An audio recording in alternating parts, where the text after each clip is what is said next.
कसं गाव आहे, बापाचं सलूनचं दुकान, बरं का, दाढी कटिंगचं दुकान, गावामध्ये एक छोटंसं घर, शेतीवाडी काही नाही, दोघं तिघं भाऊ. म्हणजे उदरनिर्वाहासाठी तो नाशिकमध्ये आला. नाशिकमध्ये आला तिथं एक भाड्याचं घर घेतलं.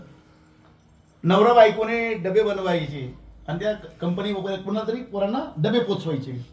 एक छोटंसं टपरा टाकला, कशासाठी, दाढी कटिंगचं, ते चालवायचं. अशातून थोडंसं करता करता परमार्थाची आवड लहानपणापासून, परमार्थ करता करता प्रपंचातून परमार्थ, व्यवस्था काहीच नाही, म्हणजे प्रापंचिक आर्थिक व्यवस्था काहीच नाही, ज्याला राहायला सुद्धा घर नाही. अशा परिस्थितीमध्ये त्या पोराने असे काही चमत्कारिक काम केले. जर तुमचा शुद्ध हेतू असेल ना, सत्य संकल्पाचा दाता नारायण, तो फक्त ठरवायचा आणि ते व्हायचं. त्याचे साक्षीदार मला तुम्ही पण आहे. तो आम्हाला सांगायचं, मला महाराज आपल्याला विमानाने वारकरी घेऊन जायचे बाहेर देशात. पावला टेकार आहे, एसटीचं भाडं नाही, तुम्हाला काय करायचं, घेऊनच जायचं. 400 माणसं विमानाने घेऊन गेला विदेशात, सत्ता केला विदेशात. कोणी ज्याला स्वतःचं घर नाही, भाड्याच्या घरात तो नियोजन ठरवत होतो. एवढ्यावर नाही झालं. संध्याकाळी आपला जो मनमंदिरात दिसतो ना कार्यक्रम, मनमंदिरा, हा मनमंदिरा कार्यक्रम सकाळी लोकांना वेळ राहत नाही, ड्युटीवर जातात, संध्याकाळी लोक असतात, संध्याकाळी कार्यक्रम पाहिजे, शूटिंग केली.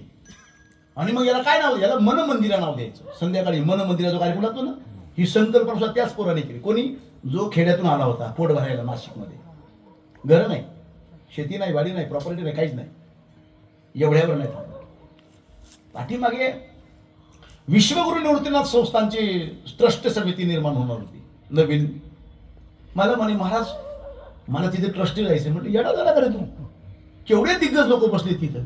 नाही तुम्ही मला का नाही भुसे साहेबांचं थोडंसं लेटर आणून द्या. म्हटलं राहुल, तुला काहीच करायची गरज नाही. निवृत्तीनाथांना तुझी गरज असेल ना, ते तुला बोलवतील, मी तुला कोणाचं सांगणार नाही, तुम्ही कोणाचा वशिला लावू नको, कारण एवढ्या दिग्गजांना तू करणार काय. त्यांनी प्रयत्न केले आणि नेमकी त्याची ज्या दिवशी मुलाखत, त्याच्या 2 दिवस अगोदर आम्ही वृंदावन यात्रेला निघून गेलो.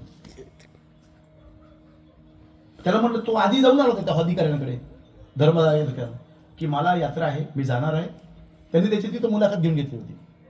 वृंदावन यात्रेतून वापस येताना रस्त्यात फोन आला की बाबा तुम्ही ट्रस्टी झाले.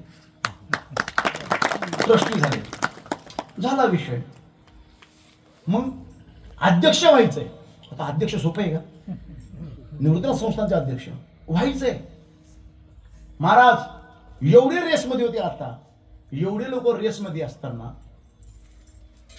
सर्वानुमते सर्व ट्रस्टींनी मनाचा मोठेपणा दाखवला आणि एका सामान्य कुटुंबातला, गरीब कुटुंबातला निष्ठावंत वारकऱ्याला विश्वगुरु निवृत्तीनाथ संस्थांचा अध्यक्ष केला, तो म्हणजे राहुल महाराज. आज झाले, काही अवघड नाही होत. तुमचा संकल्प चांगला असेल, तुमची वृत्ती चांगली असेल, तुमचा भाव चांगला असेल, तर तुम्हाला काही अवघड नाहीये. करता करविता तो परमात्मा असोनी संसार